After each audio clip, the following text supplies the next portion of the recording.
Welcome back, everybody, to another deep dive with us. Today, we're going to be looking at the wildfire tragedy in Pacific Palisades. We see these headlines about the devastation, but we really wanted to go beyond the surface and get at the human impact of this event. We've got a firsthand account from a resident, James Burrows, who tragically lost his home. Yeah, it's one thing to read these events in the news, but when you hear a personal story like James here, it really hits home what it means to lose everything. Definitely. And his story starts in a way that I never would have imagined. James was actually away at a conference when this whole thing started. He was alerted by his Tesla and ended up actually watching his house burn live through the car's camera. That's just chilling. I mean, trying to grasp the idea of losing your home is hard enough, but then to witness it happening remotely through technology, it really makes you think about how these increasingly digital lives that we have are blurring the lines between physical and virtual experiences, even when it comes to trauma. How do we even begin to process something like that? Yeah, it really raises questions about the psychology of it all. Experiencing trauma through a screen. Is it different from being there in person? Is it more detached? I don't know, but it definitely adds another layer to an already devastating situation. Yeah, I think it's something we're still grappling with as a society. How do we make sense of trauma in this new hyperconnected world? And this wasn't just some abstract event for James. His wife and children were at home when the fire started. His wife had to scramble to evacuate kids from school with no official warning whatsoever. That's concerning. It sounds like there was a major communication breakdown. Why wasn't there a more immediate emergency response? Especially considering they live just a few blocks from a fire station. Yeah, you would think that would have been a priority, but James said that he and his neighbors received no immediate support, even though they were that close to a fire station. It raises a lot of questions about emergency preparedness and those protocols. Was it a resource issue or a communication problem or something else entirely? These are the kinds of issues that communities really need to be thinking about, especially with the risk of these wildfires intensifying. And here's where things get even more complicated. James was actually dropped by his insurance company during what they called a heightened risk period. So, right when the risk of wildfires was at its peak, his insurance decides it was too risky to insure him. Yeah, that's a pretty common practice, unfortunately. During periods of heightened risk, like wildfire season, some insurance companies will either refuse to renew policies or they'll even cancel existing ones. They're basically assessing their own risk and their financial liability. But from a homeowner's perspective, it just seems unbelievable. You lose everything, and then the very system that's designed to protect you in these situations abandons you. What are your thoughts on that? Well, it really highlights this need for clarity and transparency when it comes to these insurance policies. Homeowners need to understand what their coverage entails, especially during these high-risk periods. And there's also the broader question of accessibility and affordability. As climate change intensifies these risks, we need to figure out how to make insurance viable for people who live in these vulnerable areas. Otherwise, they're incredibly vulnerable. It's a scary situation to be in for sure. And sadly, the fire's impact went far beyond individual homes. It wiped out entire community spaces, schools, the local library, recreational facilities. It's like the heart of the community was ripped out. And that brings up such a crucial point. We tend to focus on the immediate physical damage, Yeah. but the effects of a disaster like this run much deeper. Rebuilding after a wildfire isn't just about bricks and mortar. It's about rebuilding that social fabric, the shared spaces, the sense of community. And let's not forget about the impact on the children. Imagine going back to school after something like this. Your entire world has been turned upside down, and you're trying to make sense of it all. That's where mental health support becomes so critical, especially for children who may not have the tools or language to process an experience like that. We need to ensure that these resources are available and accessible in the aftermath of a disaster. It's so much more than just rebuilding homes. It's about rebuilding lives, restoring hope, and nurturing that sense of community. Absolutely. It's a long and complex process that requires a collective effort. So despite losing everything, James and his family are now renting a new place and finding support within their community. It sounds like there's a sense of hope and resilience there. That's encouraging. Even in the face of such devastating loss, people find ways to pick themselves up and move forward. And that's often where the true strength of a community comes through. People coming together to support each other, share resources, offer emotional support. That's what helps people get through these incredibly difficult times. It's a reminder that even in the darkest of times, the human spirit can endure, especially when we have each other to lean on. And it's a powerful testament to community. In times of crisis, It's those connections that provide strength and resilience and hope. But even as James focuses on rebuilding his life, he's adamant about one thing. He wants to see systemic change to prevent this kind of tragedy from happening again. He doesn't want anyone else to go through what his family experienced. That's a powerful call to action. And it raises a lot of questions. What kind of changes are needed? What are the responsibilities of local authorities, policymakers, even individuals? These are complex issues that require a lot of careful consideration. So what does all this mean for our listeners? What are the key takeaways from James's story? What can we learn from this experience? Well, I think the biggest takeaway is that we can't afford to be complacent when it comes to the threat of wildfires. These events are becoming more frequent and more intense, and we need to be prepared. That means understanding the risks in our communities, having emergency plans in place, and advocating for policies that prioritize wildfire prevention and mitigation. It's a wake-up call for all of us, really. We need to start thinking about how we can build more resilient communities that can withstand these kinds of challenges. Exactly. It's not just about physical preparedness. It's about fostering a culture of resilience, where people are informed and connected and empowered to take action. It's about building communities that can support each other through these difficult times and come out stronger. We've talked about James's personal experience, the breakdown in communication, and the broader issues of insurance vulnerability and community devastation. Let's now shift gears a bit and delve deeper into the systemic factors at play here. I think that's a crucial next step.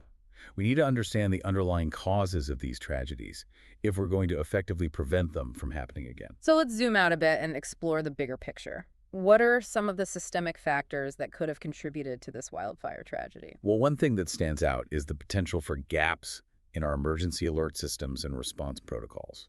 Yes, and we need to consider whether there are flaws in the insurance model, especially in the context of climate change and its impact on natural disasters. Those are both critical areas to examine. And we also need to look at things like land management practices, building codes, and urban planning to see how those factors might contribute to wildfire risk.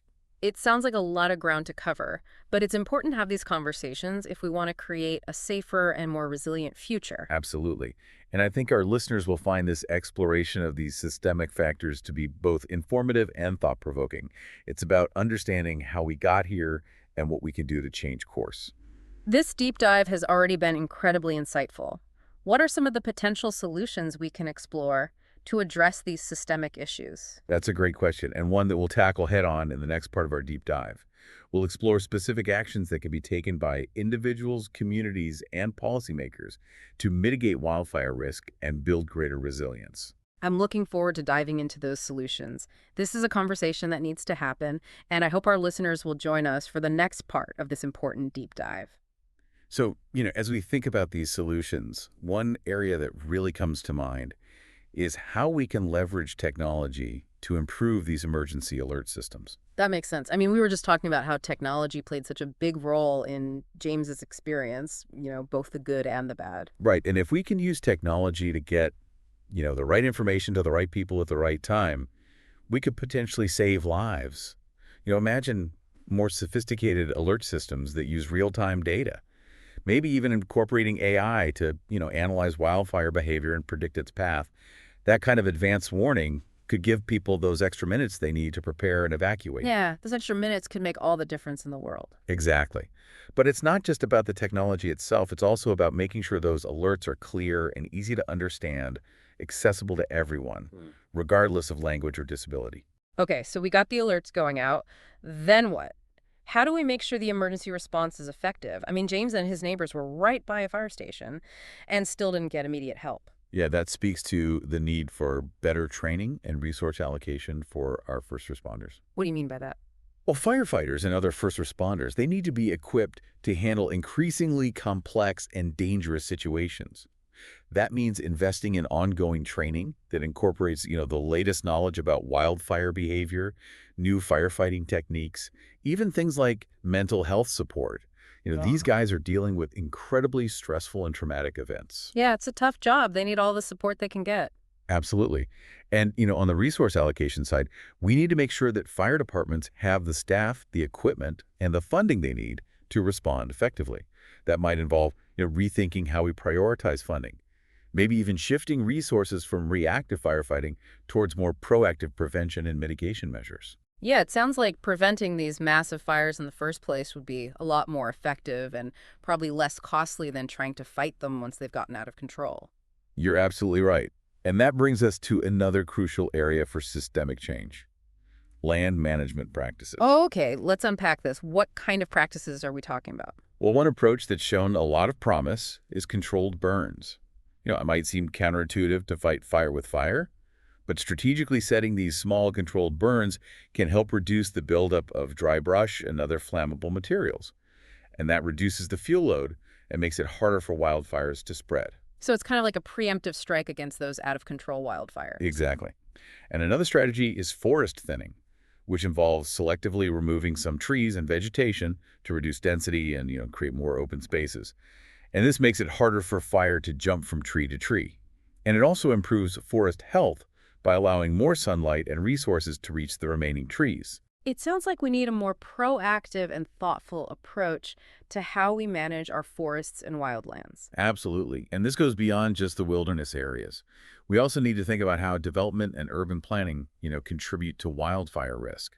Building homes right up against the forest edge without adequate defensible space or fire-resistant construction, that's just asking for trouble.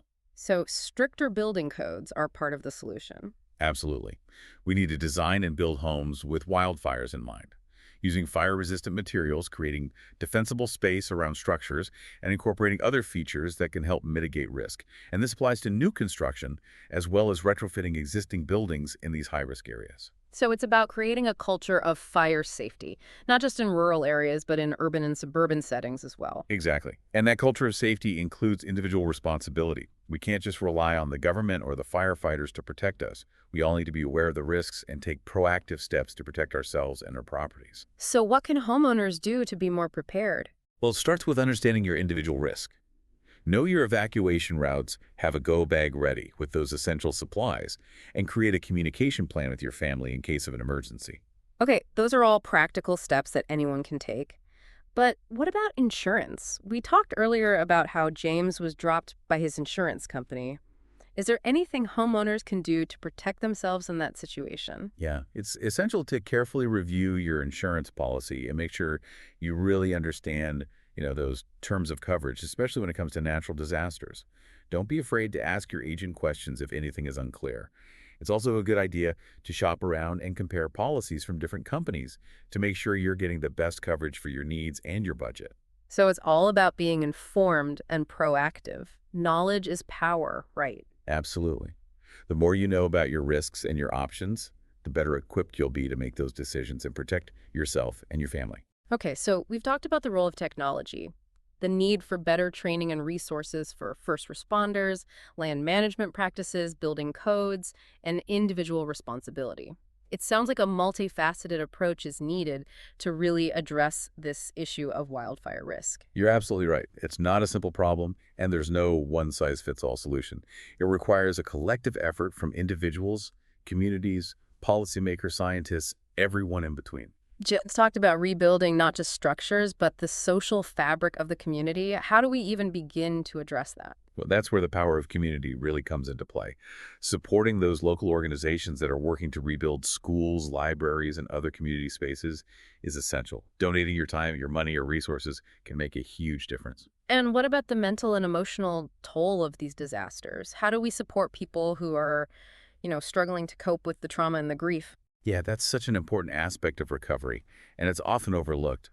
Supporting mental health initiatives, donating to organizations that provide counseling and therapy, and just simply being there for your neighbors, offering a listening ear and a shoulder to cry on can make a world of difference. It sounds like rebuilding a community after a disaster is about so much more than just physical reconstruction. It's about rebuilding lives and relationships and a sense of hope for the future. You hit the nail on the head. It's about recognizing that we're all in this together and that supporting each other is essential for healing and moving forward.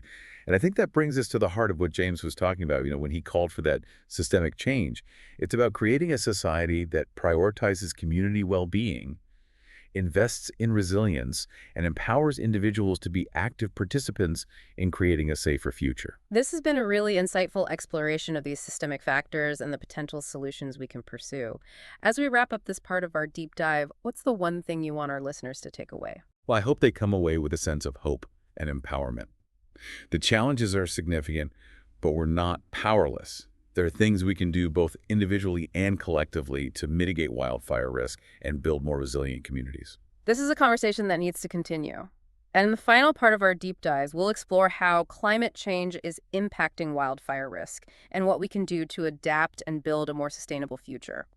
So, as we've been talking about all these solutions and these strategies, it's hard not to think about, climate change. It feels like these mega fires are becoming more and more common, and I can't help but wonder if the two are connected. Yeah, you're right to bring that up. Climate change is a major factor driving, this increased wildfire risk. It's not the only factor, of course, but it's a significant one. Okay, so let's connect the dots here for our listener. How exactly does climate change contribute to wildfires? Well, one of the most obvious ways is through rising temperatures. As global temperatures increase, we're seeing, these hotter and drier conditions in many parts of the world, particularly in regions that are already prone to wildfire. This dries out vegetation, making it more flammable and creating those ideal conditions for fires to ignite and spread quickly. So it's like climate change is literally turning up the heat and creating a tinderbox. Yeah, that's a great way to put it. And it's not just about temperature either. Climate change is also altering precipitation patterns, leading to these prolonged droughts in some areas. When you combine that with those hotter temperatures, you get, a recipe for disaster. And we're seeing the consequences of that right now with these mega fires raging across the West, devastating communities and blanketing entire regions in smoke. It's scary to think this might just be a taste of what's to come if we don't get climate change under control. It's definitely a sobering thought. But here's the thing. While climate change is making things worse, it's not an excuse for inaction. There are still things we can do to adapt and build more resilient communities, even in the face of a changing climate. That's encouraging. So let's talk about those solutions. What can we do to adapt to this new reality of increased wildfire risk? Well, for starters, we need to take climate change seriously and work to reduce those greenhouse gas emissions. That's the big picture solution, and it requires, a global effort. But even at the local level, there's a lot we can do. Like what? What are some specific steps that communities can take? Well, we've already talked about some of them, like implementing smarter land management practices, updating building codes, and creating defensible space around structures. These are all important steps that can help reduce wildfire risk regardless of climate change. So it's about taking those existing solutions and implementing them even more aggressively. Exactly. And it's also about being more proactive and forward-thinking in our planning and development. We need to design communities with climate change in mind, considering factors like wildfire risks, sea level rise, extreme heat events. It's almost like we need to reimagine how we live and build in a way that's more in harmony with nature. I think that's a beautiful way to put it. It's about recognizing that we're part of this larger ecosystem and our actions have consequences. We need to learn to live within the limits of our planet, and that includes adapting to the realities of a changing climate. Well, as we wrap up this deep dive, I'm left with a sense of both urgency and hope. The challenges we face are significant, but we're not powerless. There are things we can do both individually and collectively to make a difference. I couldn't agree more. It's about educating ourselves, engaging in our communities, and advocating for change.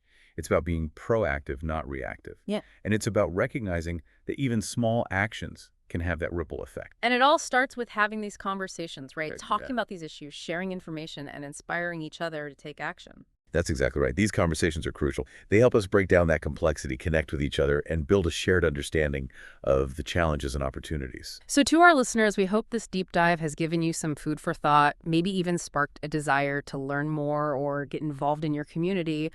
What are some resources or organizations people can connect with if they want to take action? Well, there are so many great organizations doing really important work in this space. For starters, I would recommend checking out the National Fire Protection Association, or NFPA.